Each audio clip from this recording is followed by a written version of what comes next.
Kami datang dengan mengucap syukur karena kasih Tuhan selalu nyata dalam hidup kami. Terima kasih Bapa, terima kasih Yesus, terima kasih Roh Kudus. Kami akan melanjutkan sesi perenungan firman. Biarlah Tuhan menolong kami oleh Roh Kudus-Mu sehingga kami dapat memahami kebenaran-Mu dari firman-Mu. Dalam nama Tuhan Yesus Kristus kami sambut firman-Mu. Haleluya. Amin. Shalom saudara, kita kembali lagi berjumpa dalam perenungan selanjutnya, yaitu pada kali ini kita berada di Kisah Rasul pasal 11. Kisah Rasul pasal 11 dengan judul perikop Petrus mempertanggungjawabkan baptisan Kornelius di Yerusalem. Rasul-rasul dan saudara-saudara di Yudea mendengar bahwa bangsa-bangsa lain juga menerima firman Allah. Haleluya. Ketika Petrus tiba di Yerusalem, orang-orang dari golongan yang bersunat berselisih pendapat dengan dia. Haleluya. Kata mereka, engkau telah masuk ke rumah orang-orang yang tidak bersunat dan makan bersama-sama dengan mereka. Haleluya. Tetapi Petrus menjelaskan segala sesuatu berturut-turut, katanya, aku sedang berdoa di kota Yope. Tiba-tiba rohku diliputi kuasa ilahi dan aku melihat suatu penglihatan, suatu benda berbentuk kain lebar yang bergantung pada keempat sudutnya diturunkan dari langit sampai di depanku. Aku menatapnya dan di dalamnya aku lihat segala jenis binatang berkaki empat dan binatang liar dan binatang menjala dan burung-burung. Lalu aku mendengar suara berkata kepadaku, bangunlah hai Petrus, sembelihlah dan makanlah.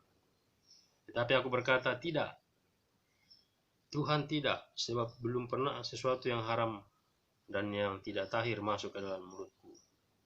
Haleluya. Akan tetapi untuk kedua kalinya suara dari surga berkata kepadaku, apa yang dinyatakan halal oleh Allah tidak boleh engkau nyatakan haram. Hal itu terjadi sampai 3 kali, lalu semuanya ditarik kembali ke langit. Dan seketika itu juga 3 orang berdiri di depan rumah di mana kami menumpang. Mereka diutus kepadaku dari Kaisarea. Lalu kata Roh Kudus kepadaku, pergi bersama dengan tidak bimbang, dan keenam saudara ini menyertai aku. Kami masuk ke dalam rumah orang itu, dan ia menceritakan kepada kami bagaimana ia melihat seorang malaikat berdiri di dalam rumahnya dan berkata kepadanya, suruhlah orang ke Yope untuk menjemput Simon yang disebut Petrus. Ia akan menyampaikan suatu berita kepada kamu yang akan mendatangkan keselamatan bagimu dan bagi seluruh isi rumahmu. Dan ketika aku mulai berbicara, turunlah Roh Kudus ke atas mereka, sama seperti dahulu ke atas kita. Haleluya. Maka teringatlah aku akan perkataan Tuhan. Yohanes membaptis dengan air, tetapi kamu akan dibaptis dengan Roh Kudus. Jadi jika Allah memberikan karunia kepada mereka sama seperti kepada kita pada waktu kita mulai percaya kepada Yesus Kristus, bagaimanakah mungkin aku mencegah dia? Ketika mereka mendengar hal itu, mereka menjadi tenang, lalu memuliakan Allah. Katanya, jadi kepada bangsa-bangsa lain juga Allah mengaruniakan pertobatan yang memimpin kepada hidup. Haleluya. Jadi ini perikop ini bagaimana Petrus menjelaskan bagaimana baptisan Kornelius sesuai pernyataan yang sudah terima. Haleluya. Nah, kita sudah jelaskan pada video sebelumnya. Jadi keselamatan itu intinya bukan hanya untuk bangsa Israel atau Yahudi, tetapi juga untuk bangsa-bangsa lain dikatakan tadi. Jadi kepada bangsa-bangsa lain juga Allah mengaruniakan pertobatan yang memimpin kepada hidup. Termasuk kita yang ada hari-hari ini, kita ini adalah bangsa-bangsa yang mendapat kasih karunia. Haleluya. Selanjutnya dikatakan, Barnabas dan Saulus ke Antioquia. Sementara itu banyak saudara-saudara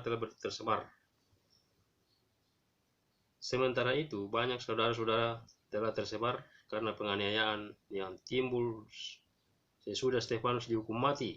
Haleluya.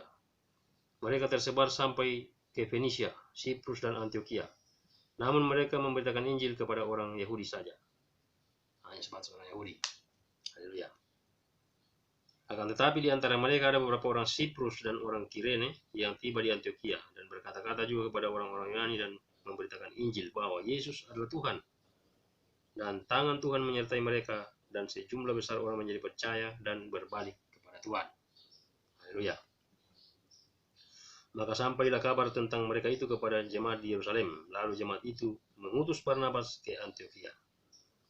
Haleluya. Jadi Barnabas dan Saulus ini diutus ke Antiokhia karena mendengar kabar dari sana. Haleluya. Setelah Barnabas datang dan melihat kasih karunia Allah, bersukacitalah ia.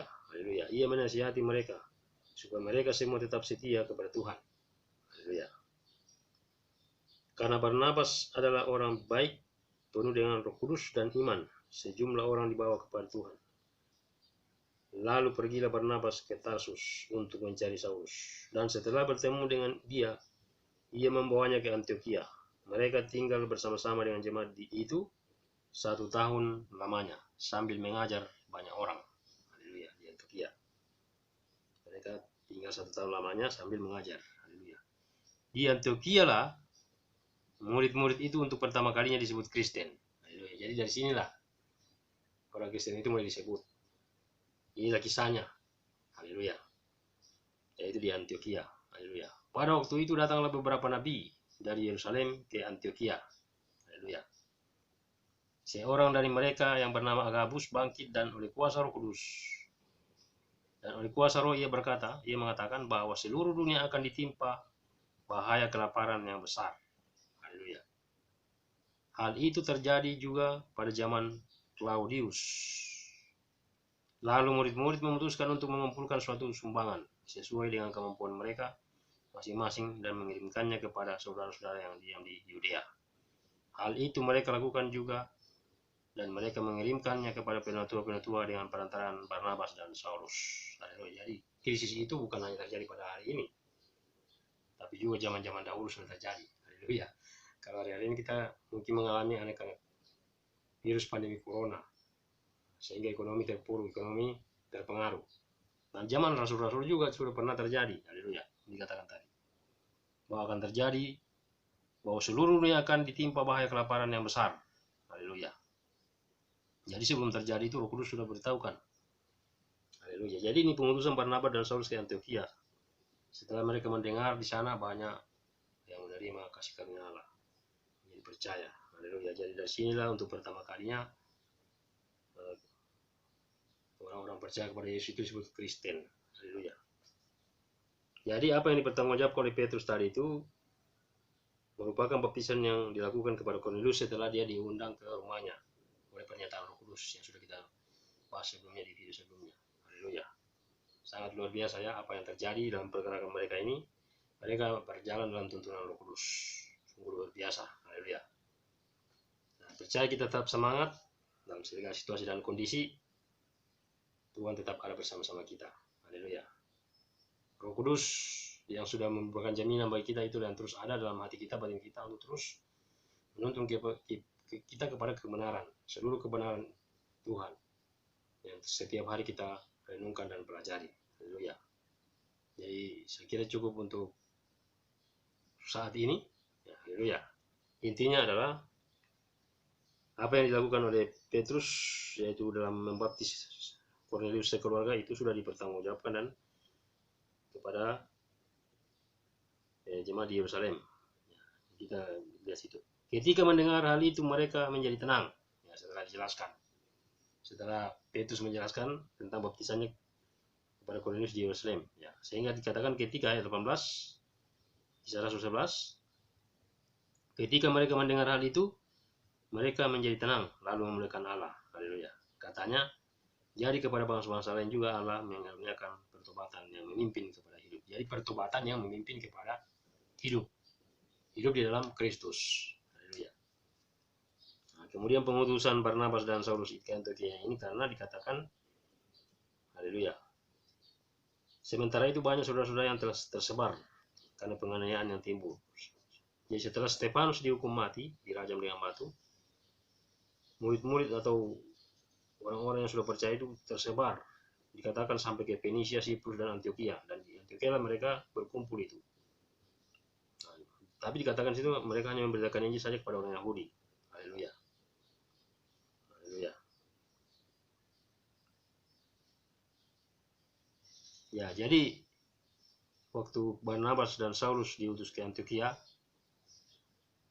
ada juga nabi-nabi yang datang dari Yerusalem, ya, dikatakan situ. Haleluya. Pada waktu itu datanglah beberapa nabi dari Yerusalem ke Antiokhia. Seorang dari mereka adalah yang salah satunya bernama Agabus. Dia bangkit dengan kuasa Roh, kemudian dia mengatakan bahwa ini pernyataan Roh Kudus lewat dia, lewat Agabus, bahwa akan ditimpa oleh kelaparan. Seluruh dunia akan ditimpa oleh kelaparan yang besar. Haleluya. Memang tidak dijelaskan sejauh mana mereka punya kondisi menghadapi, tapi di sini dijelaskan bahwa mereka mengumpulkan, gitu. Seluruh dunia akan ditimpa oleh kelaparan yang besar. Hal itu terjadi juga pada zaman Claudius. Lalu dikatakan, lalu murid-murid memutuskan untuk mengumpulkan suatu sumbangan. Jadi ini yang mereka lakukan. Murid-murid mengumpulkan suatu sumbangan sesuai dengan kemampuan mereka masing-masing. Kemudian dikirimkan kepada saudara-saudara yang ada di Yudea.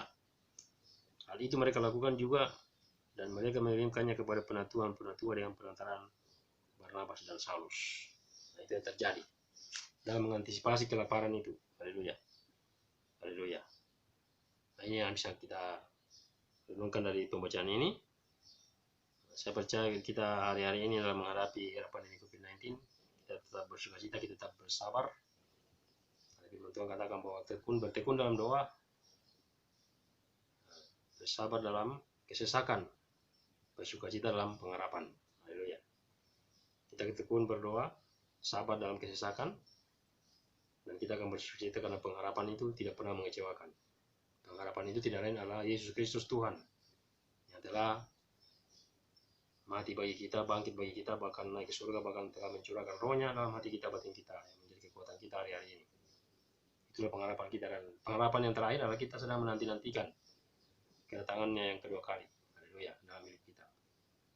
Dan sambil menantikan kedatangan itu, kita terus membenahi kehidupan kita. Haleluya. Supaya kita semakin berkenan di hadapannya. Ya, inilah yang kita bisa renungkan untuk sesi ini.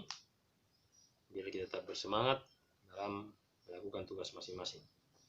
Haleluya. Mari kita berdoa. Terima kasih Bapa, kami bersyukur kami boleh lagi membaca sebagian dari firman-Mu, yaitu mengenai bagaimana Petrus mempertanggungjawabkan baptisannya kepada Cornelius sekeluarga, dan juga bagaimana rasul-rasul yaitu Barnabas dan Saulus yang diutus ke Antiokhia, di mana di sana untuk pertama kalinya orang-orang percaya disebut Kristen.